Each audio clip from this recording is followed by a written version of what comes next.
Live from the Pathway Studios in Johnston proper. You are live from the Path.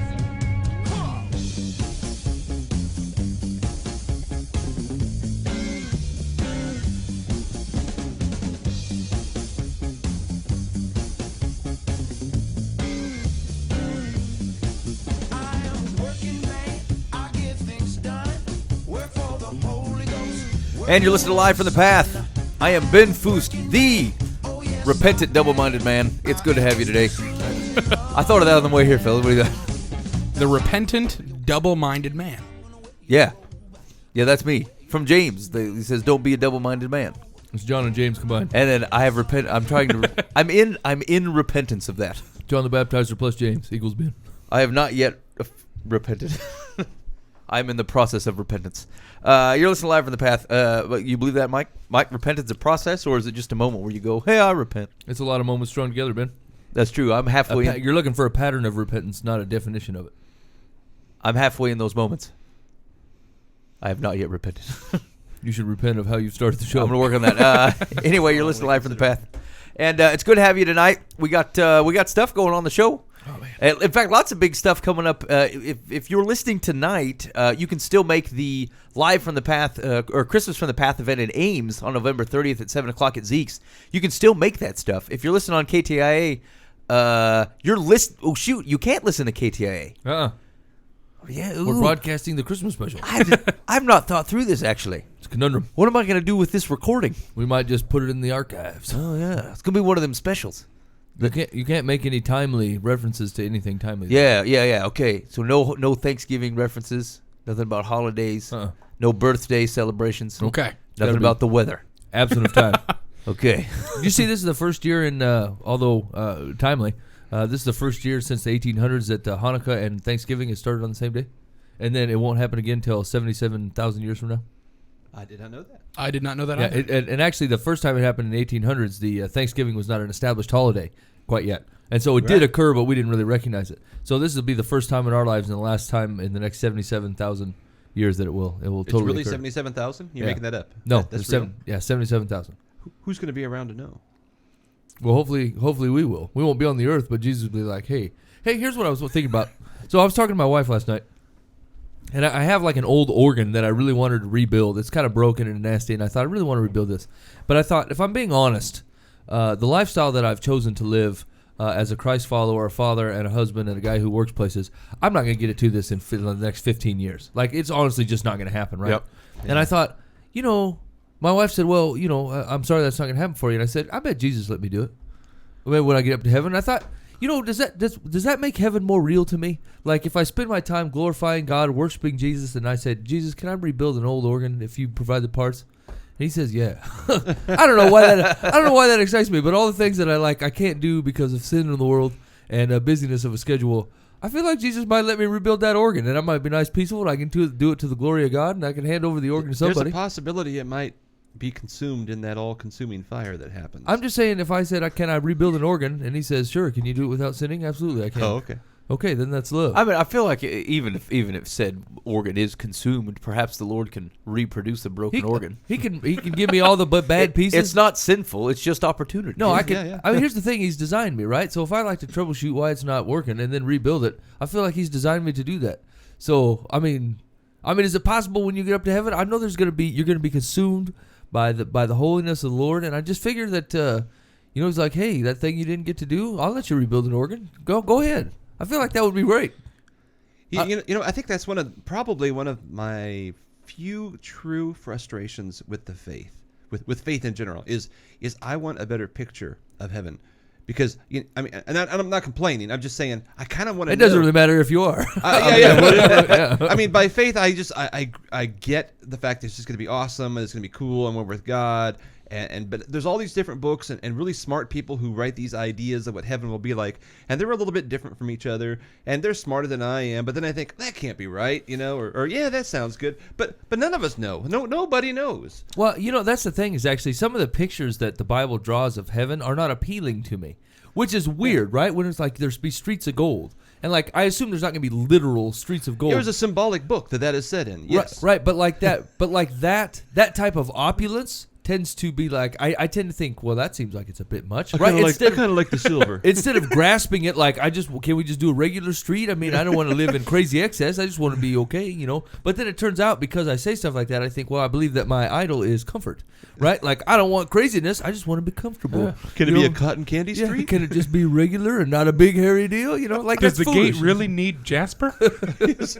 And is there really a street? I mean, come on. What do we need a street for? So, I've thought on multiple occasions of what heaven was going to be like, but then I still stop myself to this day, or try to at least, and think to myself, the itinerary that I come up with is probably not going to be as holy and awesome as the stuff that God can come up with. Yeah. I really just don't look think at that it. my mind can wrap around the kind of stuff that God's got in store for us. Yeah. I really, and I've said this before, I'm sure at some point. I really look at it as just as a infant is born into the world, and everything is like, you know, all you know is this little sack of jelly, you know, and you're like, oh, I love swimming, and it's dark, and then you're born, and it's like, I didn't see that coming, you know, but it's pretty cool. And now I'm here, and I'm like, I kind of like this, and I'm kind of thinking like, whenever this next transition happens and I go to heaven, it's gonna be like, wow, that's really Yeah, cool. I kind of like this. This has worked out pretty well. Yeah, Even if there is no organ repair. but maybe there is. I mean, you know, I don't know. Well, I don't know. Like, Maybe it's better than here's organs. the thing. Like if you know, Maybe it's guitars. if you On take First that, Street. if you take that thing where God's like, you know, I mean, some people grab this and run for the hills, but like, I knitted you together in the womb.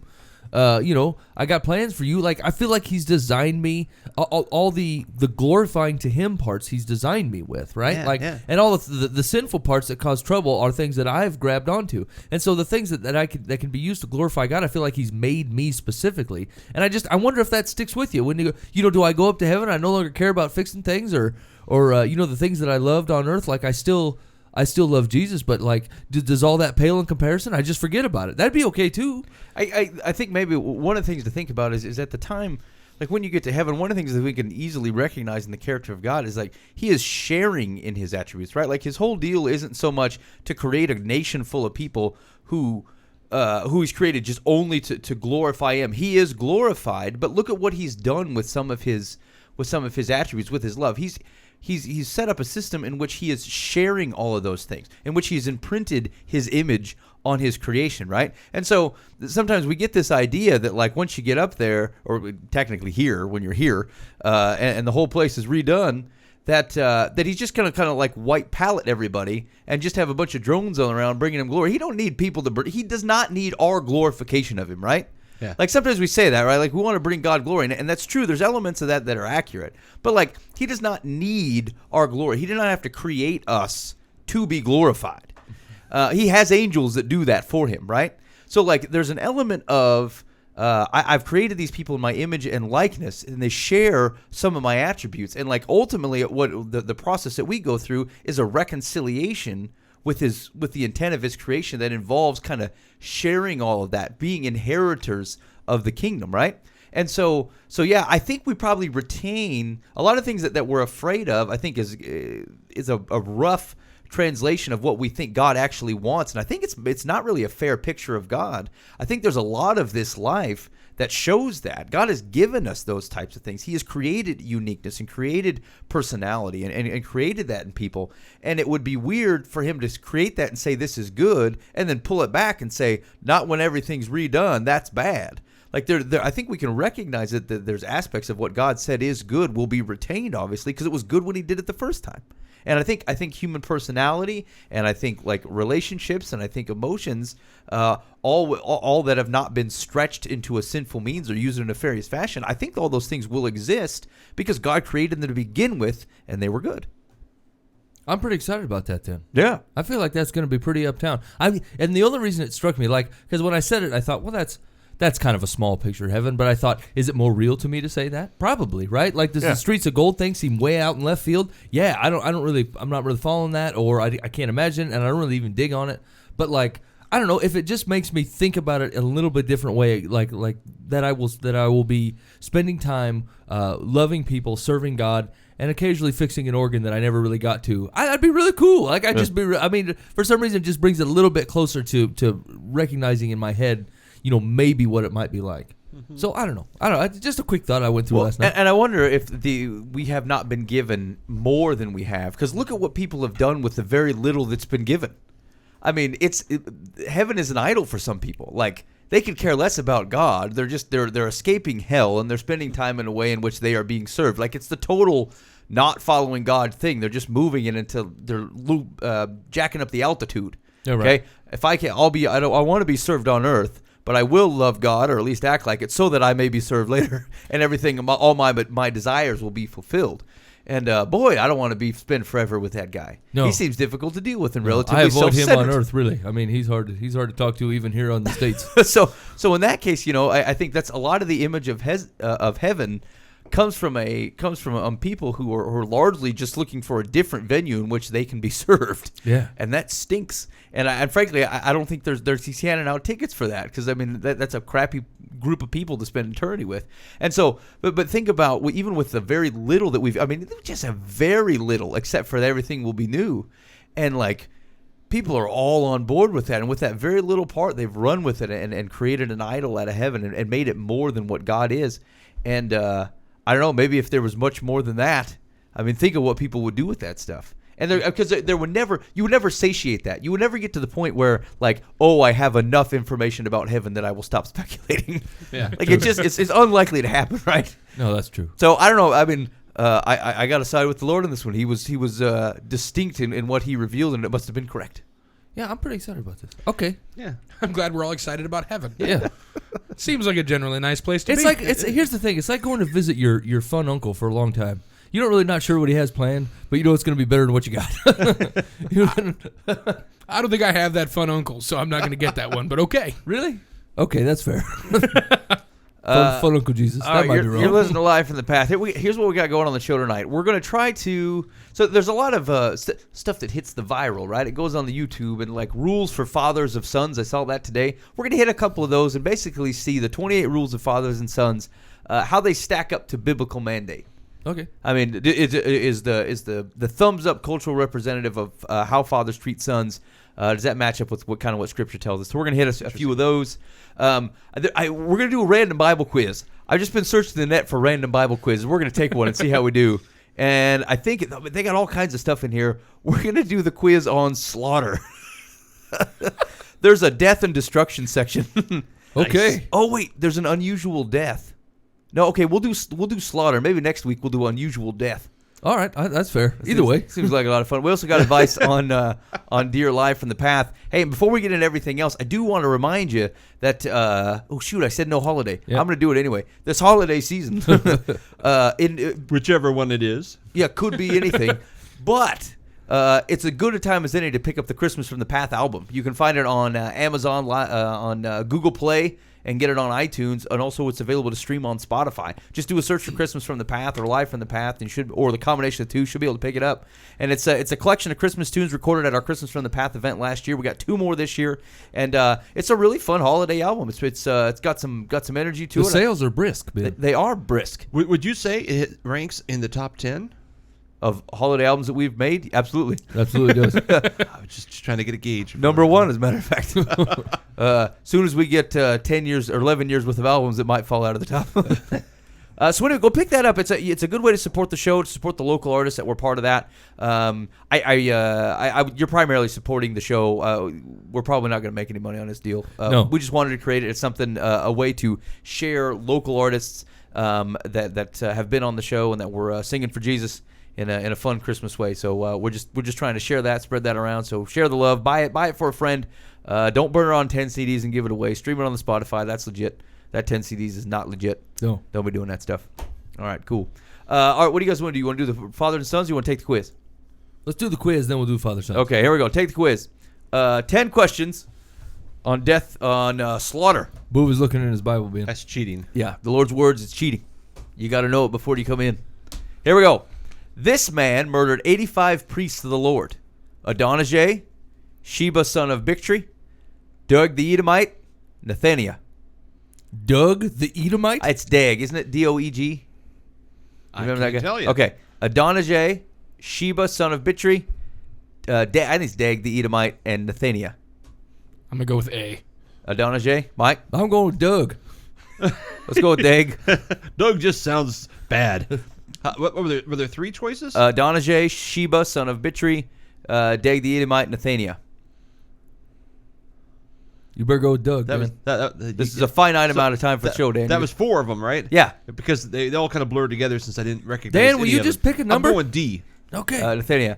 And I'm going to agree. I think it's Dag the Edomite. I think he's the one that was instructed by Saul to kill the priests.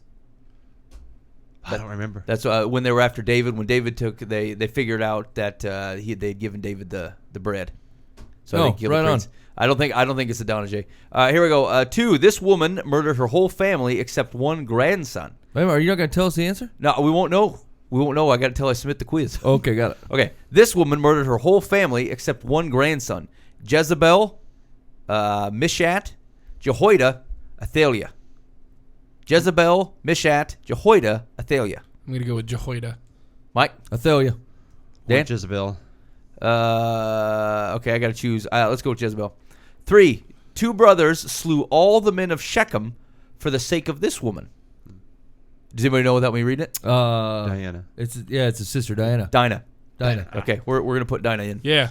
Dinah. Good job, Bova. Thanks. Number 4. You guys can be playing along in the chat, by the way. Number 4. This man killed 30 men just to get their garments. Samson. Samson. Samson.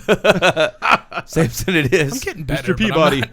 Number 5. This king of Judah murdered his children by burning them before pagan gods. This king of Judah murdered his children by burning them before pagan gods. A. Abinadab. Josadak. B. Ahaz. C. Hezekiah. D. Zimri. Ooh. Ahaz. B.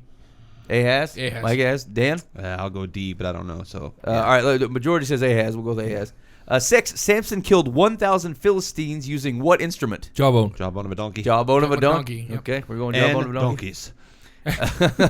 Sorry. A boomerang was one of the options. 7. Whose army had 185,000 soldiers slaughtered by an angel? Hittites, Assyrians, Philistines, Jebusites. Hittites. Mike? Assyrians. Assyrians. Dan? I'm going Jezebel. Assyrians. Jezebites. I don't know. Jezebites. It's Jebusites, Dan. Yeah, same thing. In the Greek. all right. Assyrian is the answer. Megabytes. We'll go with Assyrian and see what happens. 8. What judge and his army killed 120,000 Midianites? Samson, Caleb, Gideon, Othniel. Gideon. Gideon. Gideon. 9. During Samuel's time, the Israelites had 30,000 soldiers slaughtered while fighting the Midianites, the Jebusites, the Philistines, or the Assyrians. Who's Samuel's time? Yeah. Philistines. I was thinking Midianites. It's the bold Philistines. Bold. The Philistines. All right. Bova went Philistines, so that was tiebreaker. Go with Philistines. 10. The Lord slaughtered 50,070 men of Beth Shemesh because they looked into the ark of the Lord, offended the children of Israel, kidnapped the women of Shechem, burned the temple of the Lord. C. Lord slaughtered 50,070 men of Beth Shemesh because they looked into the ark of the Lord, offended the children of Israel, kidnapped the women of Shechem, burned the temple of the Lord. I'm going with D. Better get on that Old Testament, too. boys. Go with C. Burn the temple. All right, we got 2 for burn the temple. All right, here we go. Let's see how we did. Okay, I think I have it right. Hold on. I'll laugh if it doesn't tell us the answer. It's thinking about it. It's still thinking about Give it. us the review. Hold on. Okay, here we go. Number 1, this man murdered 85 priests of the Lord. Dag the Edomite is correct. Doug. 1 Samuel 22:18. Doug. Yep. So yeah, he was the guy who was ordered to kill the priests. I've never met a good Doug. Never met a good quality Pretty sure it's Doug. Dag. 2, this woman murdered her whole family except one grandson. We said Jezebel. That is incorrect. Oh. The correct answer is Athaliah, according to 2 Kings 11. That's 2 for 2 for Mike. Just to heads up. Number 3, 2 brothers slew all the men of Shechem for the sake of this woman. We said Dinah. That was correct. Mm-hmm. Question number 4, this man killed 30 men just to get their garments. We said Samson. That also was correct. Question number 5, the king of Judah murdered his children by burning them before pagan gods. We said Ahaz. That is correct. Uh-huh. Number 7, Samson killed 1,000 Philistines using what instrument? Jawbone of a donkey. That is correct. We're doing pretty good, boys. Question 7, whose army had 185,000 soldiers slaughtered by an angel? Said Assyrians. That is correct. Number 8, what judge and his army killed 120,000 Midianites? We said Gideon. That is correct. During Samuel's time, the Israelites had 30,000 soldiers slaughtered while fighting. We said the Philistines. That is correct. Question 10. I'm really happy on how this is going. the Lord slaughtered 50,070 men of Beth Shemesh because we said, burn the temple of the Lord. That is incorrect. Oh. The correct answer is looked into the ark of the Lord. All right, so here's the verse from 1 Samuel 6, verse 19. And he smote the men of Beth Shemesh because they had looked into the ark of the Lord. That's pretty cut and dry. Time That- to go back to 1 Samuel. Was it all 50,070 of them came by and peeked in? Even he smote of the people 50,060 men, and the people lamented because the Lord had smitten many of the people with a great slaughter. Wow. It's a fierce bath. So was it like they all piling up there? They It had to They just were been drive-bying when they were walking. It had to have been a rebel group of like 20, and it got them all taken out. One The dude- Lord, here's the deal: in the Old Testament, the Lord does not put up with it much business. He says, "Don't look in the ark." He ain't kidding around. Don't. He tells his own people, "Don't fool with the ark," and they try to keep it from dropping, and he kills them. Yeah, Listen, I told you not to touch it. I feel like he's just following through with what he said was All going right, to so happen. hold on a second. Mike, did you get 10 out of 11 on that one? I rocked. There's only 10 questions. I know. That's Oh, how amazing that's that is. even 9 more out of 10, impressive. excuse me. Yeah. All right, so hold on. I'm trying to find the context of this deal. The men of Beth Shemesh. Samuel 6. Two milk cows. They put the ark of the Lord in the direction of Beth Shemesh. They turned. Yeah, either- this is where they set the cows a lowing. Yeah, and they turned either to the right or the left. Right, that's the big joke. That's the big joke because the Because the Israelites, nation of Israel is always turning to the right and to the left, and the cows could do what Israel. they do could. it dead on. They are the greater Israel. They cannot turn to the right or the left. Now the people of Beth Shemesh were reaping what their harvest in the valley to see it. The cart comes in the field and it stops there. They split the wood of the cart, offer the thing. I don't know. Man, I really need to spend some time in the Old Testament. Yeah, gentlemen. First Samuel it is. You'll spend a lot of time. Anyway, hey man, seriously, there's like a million quizzes on this page. Can we take that unusual death one? You want to do it right now? Yeah, I think we better. Okay, hold on. Mike wants to get another 90%. Death and destruction, unusual death. Oh, no. I bet Lot's wife is All gonna right, do this you're one. listening to Live from the Path. We're taking random Bible quizzes on the net. Yeah. Things you could do with your free time. You could do. Luckily, we do internet radio. Here we go. 13 question. Who was thrown from a window and struck the ground dead? Nebuchadnezzar, Ruth, Delilah, or Jezebel? Jezebel. Jezebel. Jezebel. Everybody's in for Jezebel. What apostle was crucified? James, do you know this one? Peter. Peter was hung upside down. Yep, he was crucified upside down. It's Peter. going by history, not scripture. That is correct. Who fell on their sword after seeing that King Saul had killed himself? Anybody know without the option? Samuel. Saul's son John. Samuel. Give me the options. Saul's son. That's terrible. Saul's son Jonathan. Saul's wife. Saul's armor bearer. Armor bearer. The Armor general. bearer. Yeah, There it was. the armor I didn't know bearer. the guy's name. So Just you guess- thought Samuel? I got confused. It sounds Sammy Old Armor Testament. Big Sam. Who lied to the Holy Spirit and fell dead? Sapphira. Ananias, Sapphira. Ananias, Sapphira. Sapphira. I'll say both. Well, they both did. Sapphira. Okay. Sapphira was the one they were looking for. When a messenger reported to Eli that the ark of God had been captured by the Philistines, Eli hung himself, fell backwards and broke his neck and died, suffered a heart attack and died, or drank a poison. 2. B. Fell Yeah. backward and broke his neck. Yes. Yeah, I agree with that one. How did Haman die after King Ahasuerus discovered his plot to kill Queen Esther's people? They crucified him. Hung. Yeah, Paul's gallows. he is hanged on the gallows. Was option B? We'll take it. Hey, we should still say the options Sorry, for he me. was beheaded. No. He was hanged on the gallows. Maybe. Yes. He was thrown from a palace window. No. He was trodden on by horses. Okay. I thought he was staked on a pole. No, it was the gallows that was That were the made for gallows at the Mordecai. time. Yeah. Yeah, the gallows. Well, but the gallows at the time were a pole. It wasn't like a gallows like we think of them. That's what I'm saying. Yeah, so the hanged on the gallows is weird wording, but it was like a very, they called it the gallows. So it was a high thing, and they just staked him on it. That's what I'm saying. Yeah. That had to hurt. Yeah. Anyway, whose wife did God strike dead as a testament against his people? Elisha, Elijah, Ezekiel, Daniel. Whose wife did God strike dead as a testament against his people? I think it's Daniel. I don't think it's know first anything two. about I think I'm going to go for Daniel. We don't know anything about Daniel's wife. He was No. a teenager. Oh, no, it's Ezekiel. I'm going with Ezekiel. Yes. I would go with Ezekiel. Yeah, I think it's Ezekiel. All right, here we go. 8. Who challenged Moses' spiritual authority and was swallowed up in the earth? His cousin. Korah, Pharaoh, Aaron, Levi. Has to be Korah. I thought it was the sons of Korah. Well, I guess we'll see. I guess Korah. Who hand-delivered a letter, the contents of which led to his own death? Ahijah, Ahimelech, Uriah, Naboth. Uriah. Yeah, Uriah. Wait.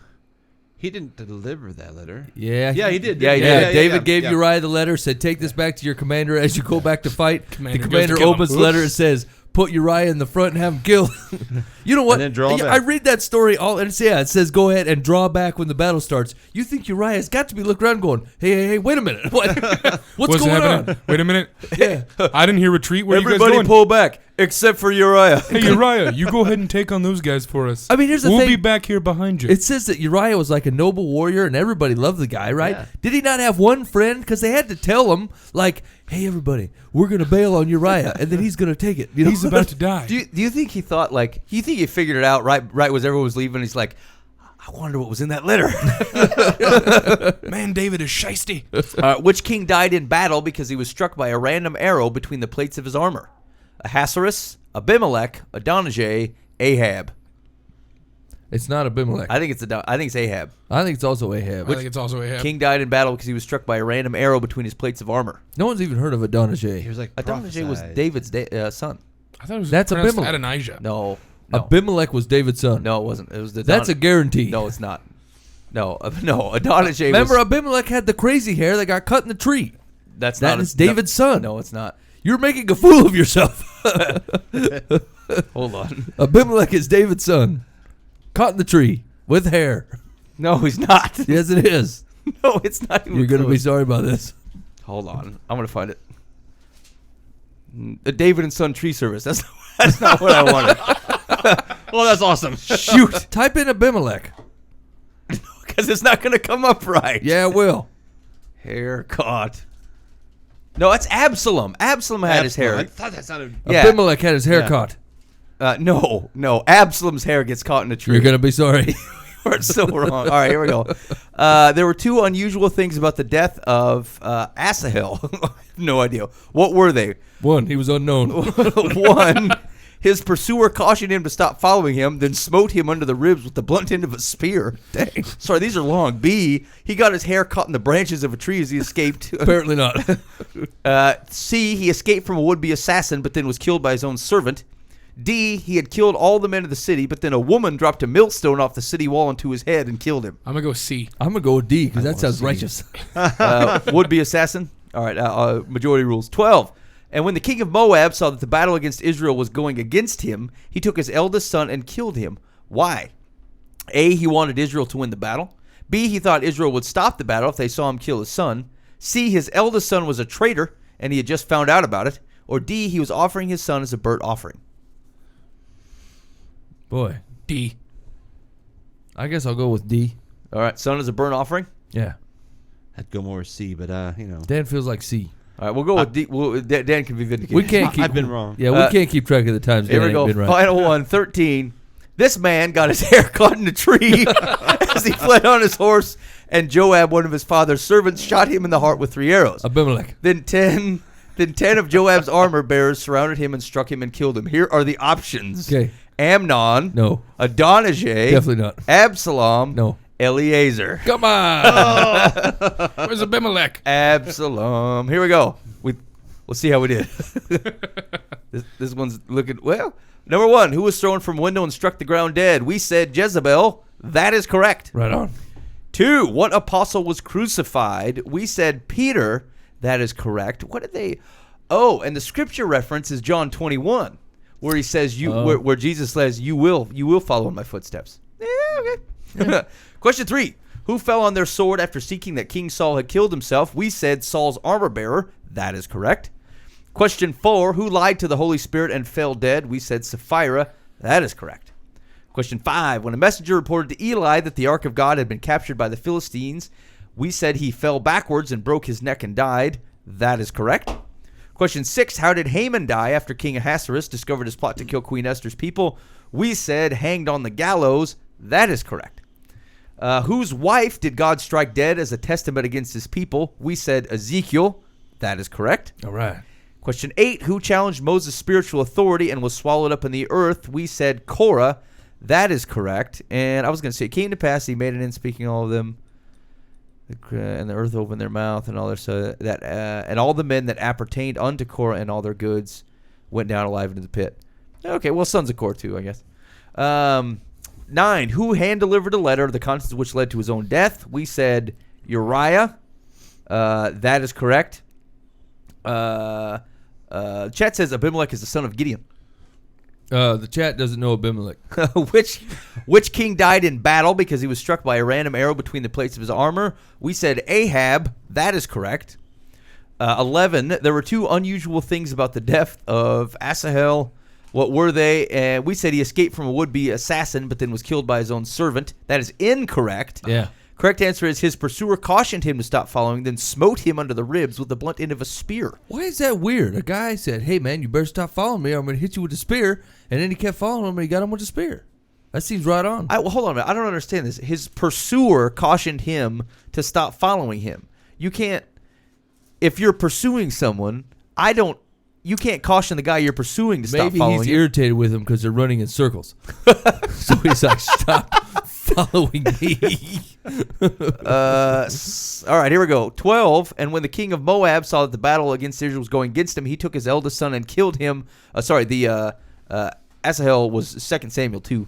Anyway, we said Moab was offering his son as a burnt offering. Dan is not vindicated. That answer was correct. Question 13. All right. The man got his hair caught in a tree as he fled on his horse, and Joab, as one of his father's servants, shot him in the heart with 3 arrows. I said it was Absalom in face of Mike being completely wrong. I and everyone else in the room but Mike were correct. Here's the thing. Some people in the Bible have 2 names, and Absalom was renamed Abimelech after his murder. So we missed 1 on that one. That's pretty good. All right. I say we're doing all right. Okay, Bible trivia. I mean, there's things we need to fix in our life. There it goes. All right, here we go. So let's look at a couple of these 28 rules for fathers of sons. Been passing around the Facebook, and we're going to see if they line up biblically. Here's number 1. 1, love his mother. This is instruction to the father. He will learn to love like you love and hate like you hate. So choose love for both of you. Devote yourself to it. Love with your whole heart and express that love each and every day. Then someday down the road, you will see the way he loves his own wife and know that you played a part in that. Agreed? Biblically consistent? Love his mother. Yeah, sure, I guess. Yeah. Sorry, Boova distracted me. He was trying to show me stuff in the Bible. That was my fault. He doesn't understand personal space. You know what I'm saying?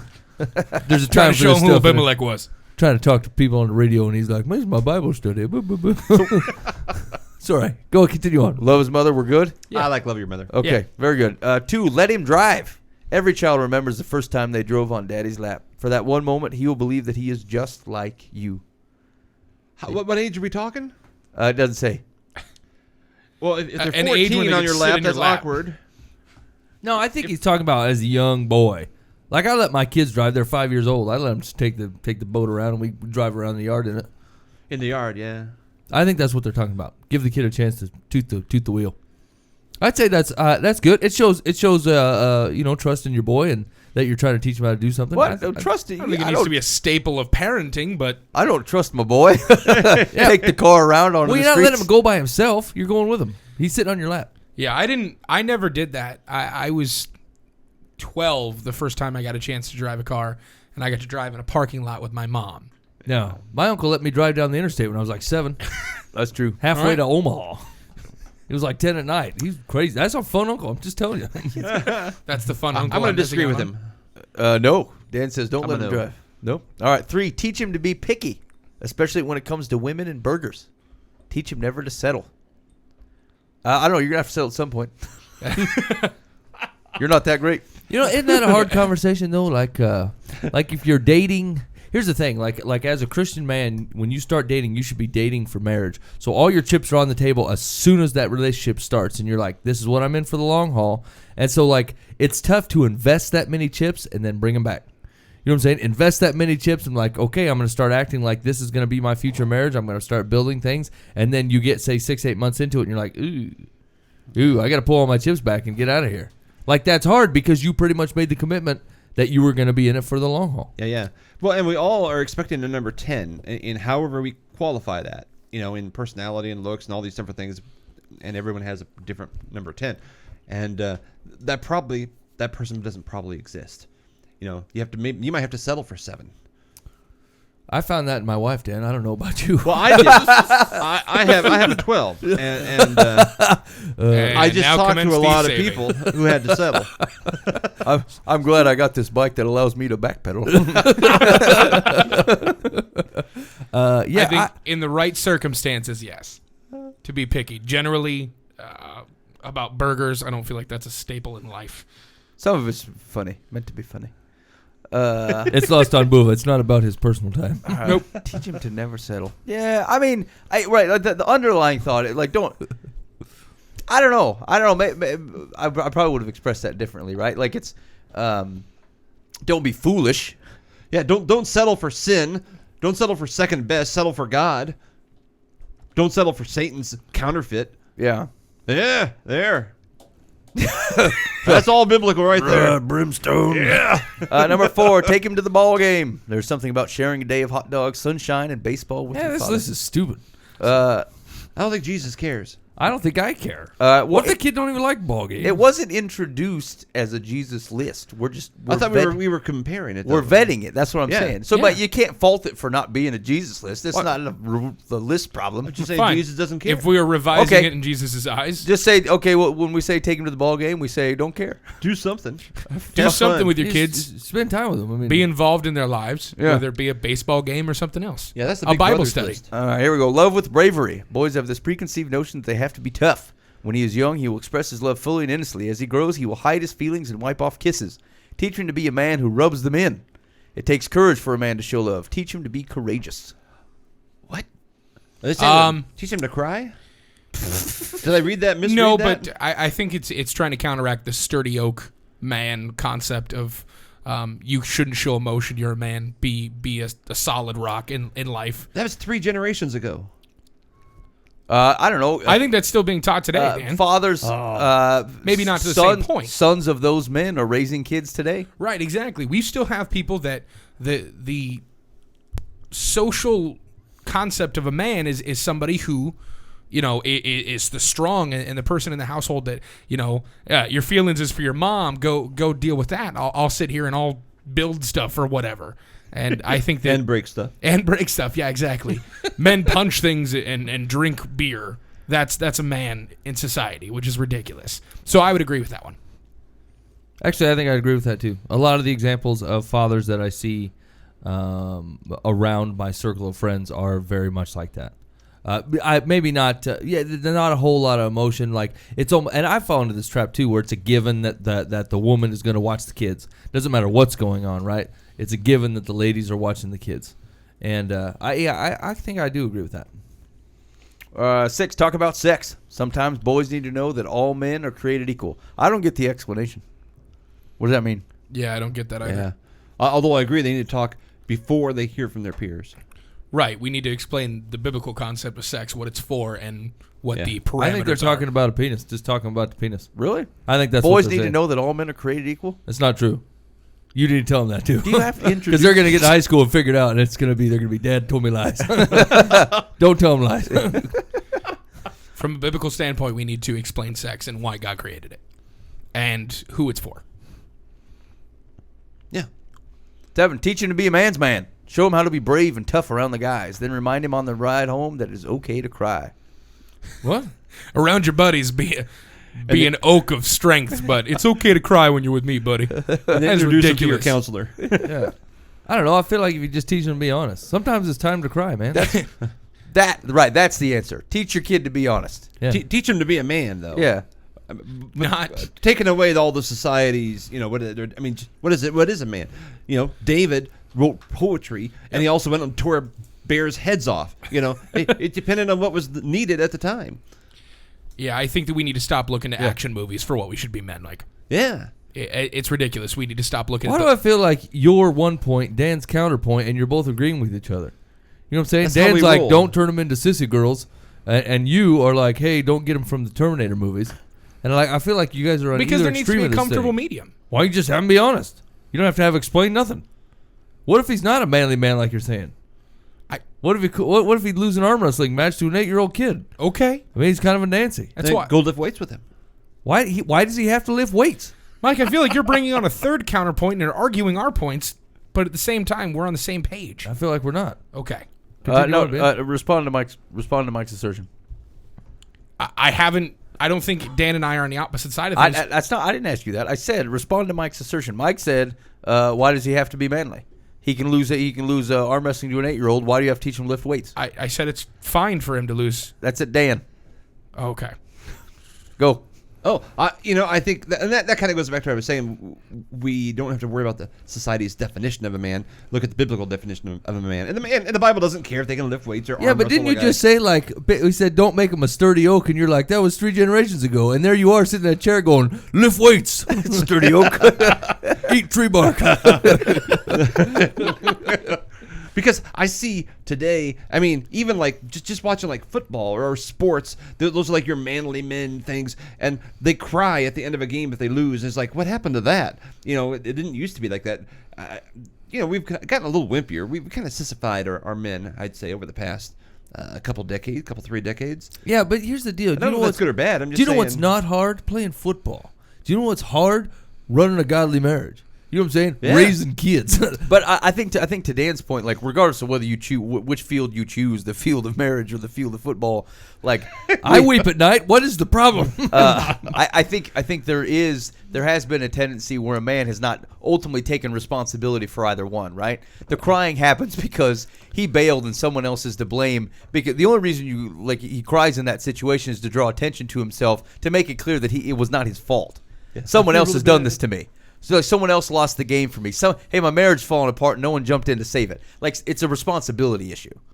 And I would agree with that. I would agree that that's a problem. We're not teaching our men to be responsible, regardless of their physical characteristics. They're not taking responsibility for the things that they are indeed responsible for. Whether they feel responsible or not, the truth of the matter is they are responsible, and they're not acting like it. Yeah, and I'm not saying they can't cry. I'm saying cry at appropriate things. Yeah, if you lost the game, okay. Yeah, whatever give us a Dan game. deems appropriate, then Yeah. Yeah, Ask me first. Text me. Hey, Hey, Dan, this is I'd Brian. Say, no. Dan, this is Troy. Can I cry? I saw this movie. the line is long at the No. DMV. Do you feel like That's going to be one of our new I feel like this things. happens to me every time Can I come cry? here. Dear Dan, can I cry? the following Suck it happened. up. Here we go. Share secrets together.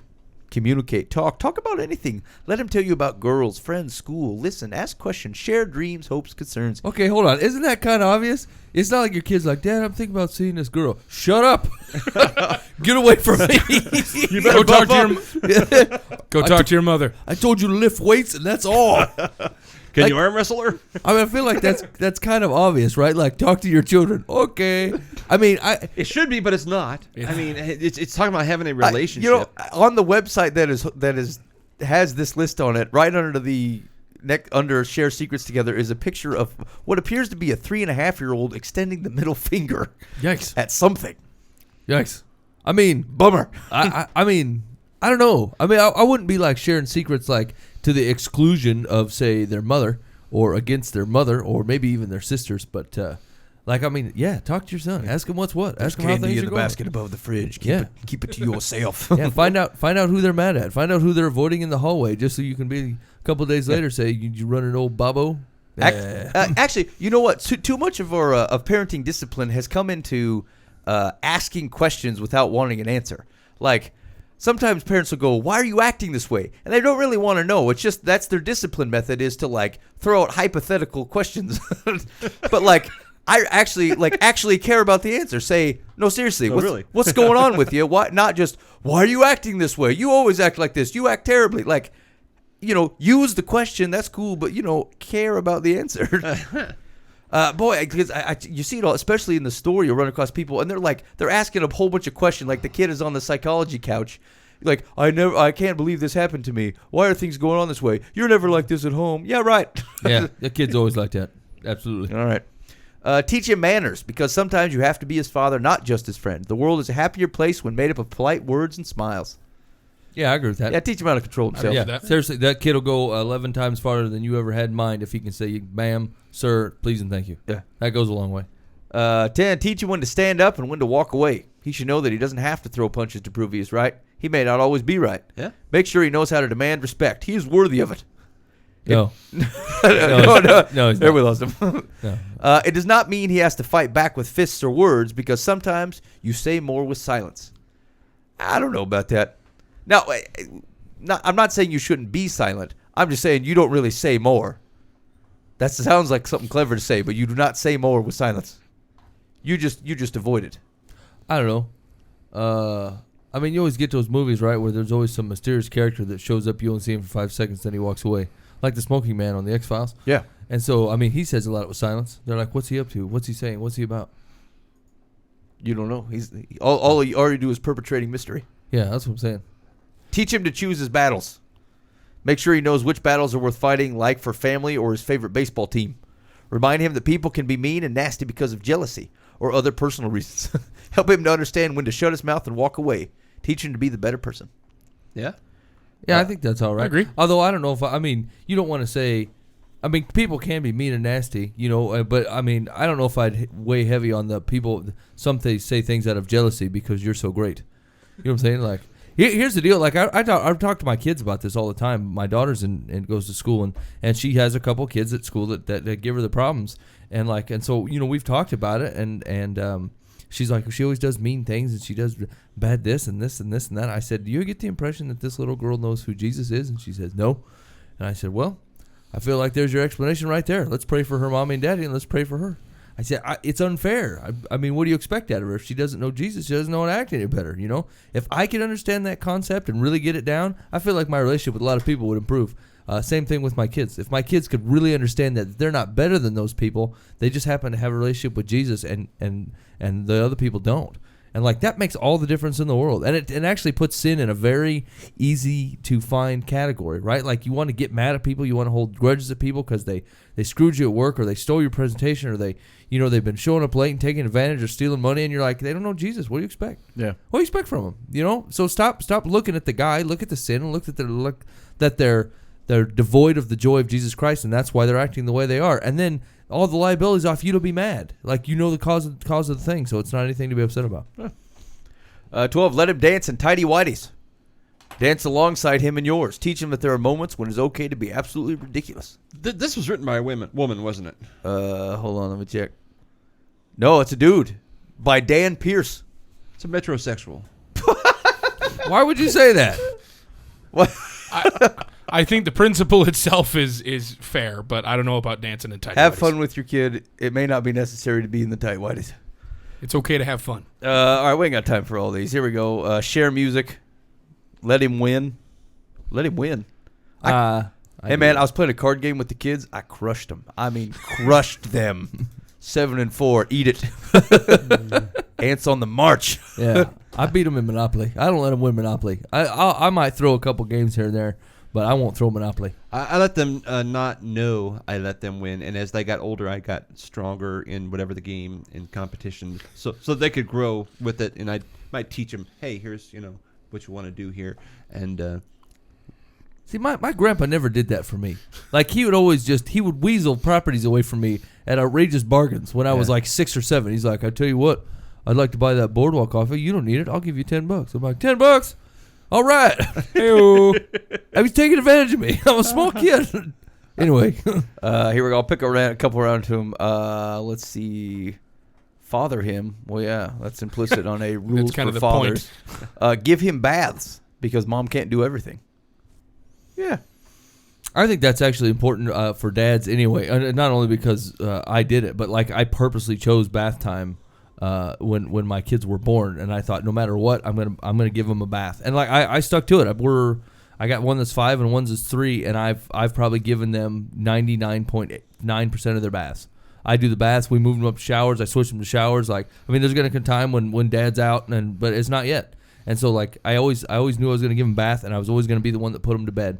And my wife will share in that every once in a while, but I am the staple. And I did that because I knew if I didn't pick the times and be very specific about it, that I would find other things to do. Yeah. Because I'm a dad and I'm a man, and I got we got a lawn to mow and a car to fix and whatever. And I decided I'm not going to give this up. And up to this point, it's been one of the best decisions I've ever made, is to make sure that when it's bath night, they come looking for me, because that's what dad does. And so I think that's a fantastic idea, because the truth is, if you're really trying to keep up your role as a husband and a father, stuff's gonna drag you away. You're gonna have church stuff to do. You're gonna have work. You're gonna get, you're just gonna get bogged down with a lot of crap to do. Just don't negotiate with that stuff. If you say you're gonna do bath time when that kid's born, do it. I mean, every Tuesday, Thursday, whenever you do baths, you're always home, and you will always be there for that. I think it's priceless.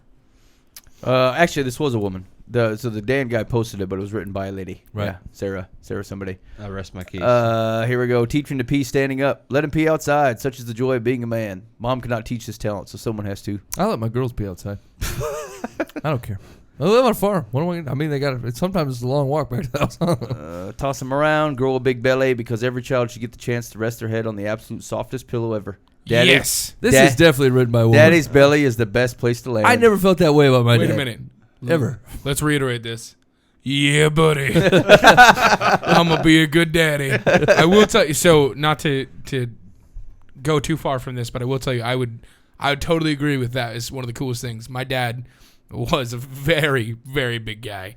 And I remember one of the coolest memories we ever had was we went out to one of the lakes here, Saylorville Lake, and he would float in his back. And then he was a big enough guy for Trey, my older brother, and myself to sit on his stomach while he floated. He floated around the entire lake with us, and fish would swim up and everything like this, and we got to see it because he was our own personal boat. It was one of the coolest things ever, and I remember that. That's one of the only things that I remember that he specifically did from my childhood.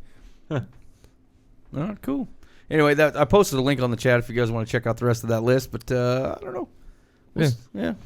Dear Live from the Path, my father has, when my father died, he had left a will that included a money set aside for my brothers and I, as well as money set aside for his wife, who was my stepmom, and her children.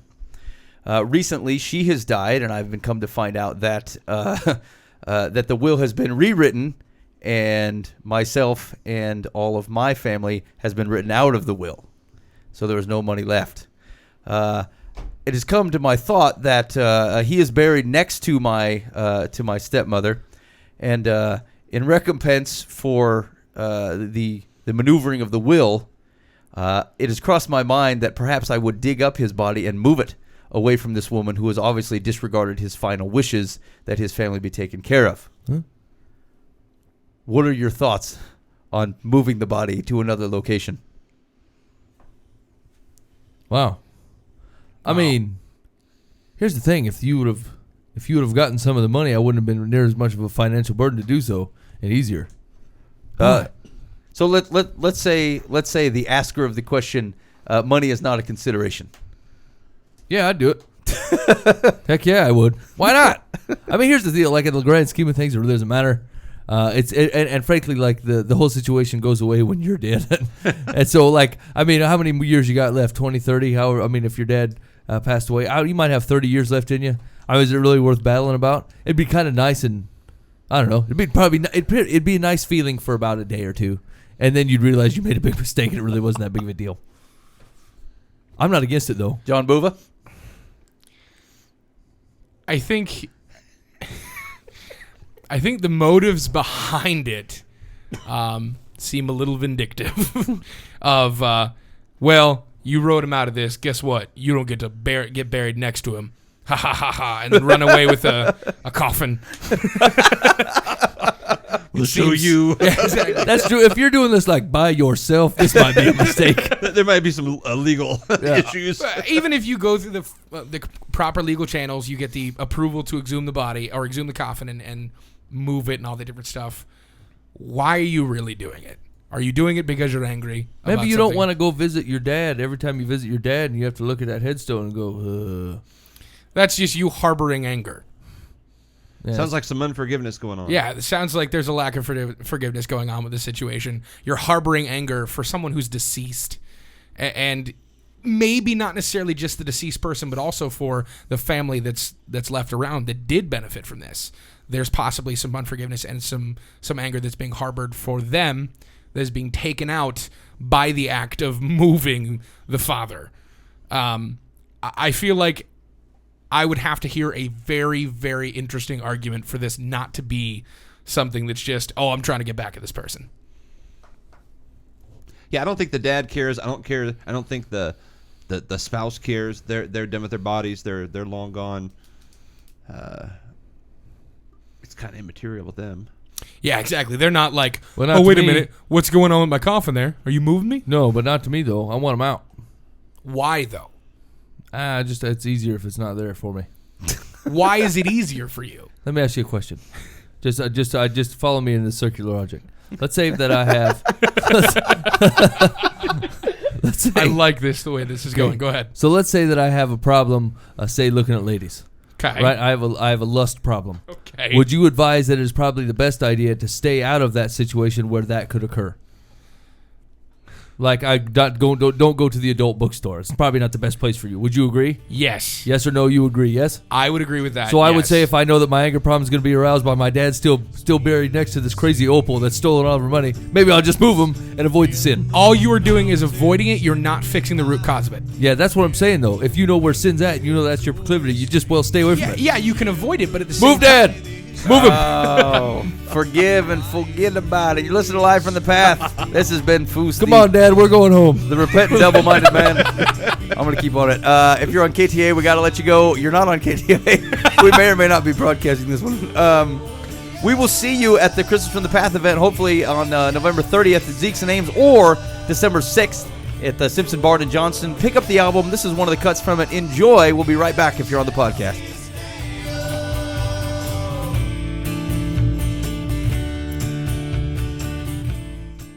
All right. I'm gonna bring my dad to this event. Who's going to take a I've run recently in a exhumed cart with him. me? Who's that guy not saying anything? He's saying everything. By saying everything. He's saying everything with his silence. Yes. Mystery. Dear, live from the path. My family is having a Thanksgiving conundrum. My uncle and his wife have offered to host the holiday. My uncle hesitated about having it because he recently lost his job. My grandma decided that each couple should chip in $50 to pay for the dinner. Total amount will be $300. We will all make and bring dishes with us as well. Their children are not being asked to pay anything. My grandma thinks it's a good idea because it would cost us more than $50 to go out to dinner for Thanksgiving. But some of us think that it's odd we're being charged to attend our family's dinner. No one else in the family is able or willing to host, so the only other option would be going to a restaurant. Any thoughts? Pay up. Yeah, pay it. Stop holding on to $50. The If you dude have lost it, his job. give it. Huh? He lost his job. Maybe he shouldn't have offered to host Thanksgiving. Did he offer before or after he lost his job? I don't know. I think he lost. Does it matter? It seemed like he offered before. I don't think it even matters. Call up It folks. doesn't matter. It doesn't matter. Pay the $50. No, Yeah. bail. No, pay the $50. No, I've got to bring a side dish plus $50. That's what families do. You're helping You're- your yeah. as an uncle. Yeah. Well, it depends Hey, on I know, who you are. I know you're down on your luck, but this is no longer advantageous to me. No. You're I expect free hiding. food. You're hiding, helping him out underneath Thanksgiving. If he needs help, I'll just give him $50. But you won't. You're the same person that won't give him $50 to go exactly. to Thanksgiving in his It's the house. same person that says because he's $50 going to make a plus profit off of it. He's not going to make a profit. It's not like he's gonna buy like a 5-pound ham and then be Thanksgiving like, "This is cost expensive." Hey, listen, $300." everyone is bringing side dishes. All he's bringing is the turkey. That's $30. You don't need $300. It's not $30. Thanksgiving just Is costs it a ton. $300? Sure, went out and spent $70, and we're just bringing like a couple things. I'm like, I don't know what she bought. Maybe part of those gold streets or something from heaven. I'm like, A turkey $70, does what not are we cost taking? $300. it does. He's fleecing me. I bet he's doing more. Side dish plus 50 bones. There's drinks. There's Yeah, ice. I'm sure the guy is providing for a lot more. Oh yeah, the price of ice is really skyrocketing. Dessert. He's probably making pies. Maybe he shouldn't Crystal offer to do it. I'm- So okay, so if everyone brings $50 and then the dude brings a couple McChickens from McDonald's, maybe we should think about this next year. Well, Uncle Jerry took $300 of our money and came back with $5 worth of Here's the deal. food. He's not trying to get the money for the turkey. He's like, well, I gotta have the lights on. He didn't propose the $50. It was the the grandma. Stupid grandma don't care because she's got big money. But I'm saying it wasn't his plan to fleece. It's me and 2 kids and 1 job. No. You want me to bring $50 and 10, 15 rolls? You know what? Make it 25. Stay home and eat rice and peanut butter there. That's what I'm trying to do. No, you weren't. Yeah. Sounds like an awful You're trying to Thanksgiving. argue whether you're going to go out to eat or whether the $50 is worth it. No, I'm going to stay home. No, you're not some poor schlub who ain't got $50. You're a hard-nosed person who doesn't want to help out the poor uncle who needs help on Thanksgiving. Listen, if he needs money, I'll just give him the money. He don't have to hide it under Thanksgiving like he's doing. He's not. The grandma proposed it. Yeah, through him. It was probably his idea. Yeah, you have You no think idea. You think the uncle was the one who said, "Hey, Grandma, you know it'd be great if you went ahead and asked everybody to bring $50." $300? I made up these Hearsay. tickets. I mean, it's like we're having caviar at this place for $300. You gonna feed your family Thanksgiving for $50 and 2 sides? Yeah. Well, then stay home. No one wants you at the Thanksgiving anyway. That's what I just said I was going to do, and you said that ain't right. You and your type- I should give him his He $50. didn't give that as an option. He said either we're going out to eat or we're eating it at Uncle Jerry's house. Here we go. So your guys' advice is pay up. Pay up. Yep, up. Pay it. do it. How convenient he lost his job right around Thanksgiving. I'm sure. Yes, he planned this whole thing. Check for out $300 this clever ruse. We'll get a free meal out of this one. way I'm or gonna lose another. my $1,000 paychecks for $300 one-time deal. This is gonna be great. All right, Secular says, here's my advice. Pay up. And while you're offering thanks at the dinner table, be grateful that the person in need of financial help this holiday season isn't you. Pretty sweet. I'm sure you're gonna. It's like the guy in the guy that overprays in the temple. Dear Lord, I thank you that I'm not like these men who have lost their job. Thank you. I'm not like Uncle Johnny. Look at the loser over there. Yeah, needs down on- $50 from all of us. We brought food and money. What a pansy! At least he's fat and his kids can enjoy his soft belly. He's got one of those soft cushion bellies. Dear, He's a good dad. live from the path. My mother-in-law is a good person, but she never wants to be around us or our children. Probably because you didn't bring $50 for her company. She got mad once. She lives only 30 minutes away, has only 1 child, my husband, and has been widowed for more than 5 years. She has never called our house, didn't visit when the kids were born, and usually mails gift cards at birthdays and Christmas. Wow. My own mom died a few months ago. Our kids are almost 13 and 10, so they're not babies anymore. I try to reach out to her, but she is cold and not responsive. What else can I do? Nothing. Nothing. Let her go. Sorry, did you start with this woman is a good person and then list nothing but a paragraph of how awful she is? She's a very lovely woman. She hates cats and everything else. She does She a hates great job of sunshine ignoring us. and rainbows. She can't stand Hey, man, kittens. she might not be married to family traditions like your family was. She hasn't visited the kids since they were born. Yeah. No, she's no, a cold- that's not what it said. It said she didn't visit when they were born, not What since. kind of grandma doesn't do that? What kind Yeah. of grandma says, yeah. I feel like the woman is not very occupied in her grandchildren's life. Oh, you do? Yes, I do. I'd say she's pretty self-centered. She's one cold buffalo, but you gotta let her wander Yeah, the prairie. she's her own deal. Yeah. Yeah. Don't try to project your relationship with your mom on to this. It is. his mom. It's not your job to it's a parent. different person. Yeah, your it is a mother-in-law. different person. Maybe you shouldn't be coming down so harsh on her. Yeah. No, she's terrible. Just love her. She's bad people. Love her and ignore her.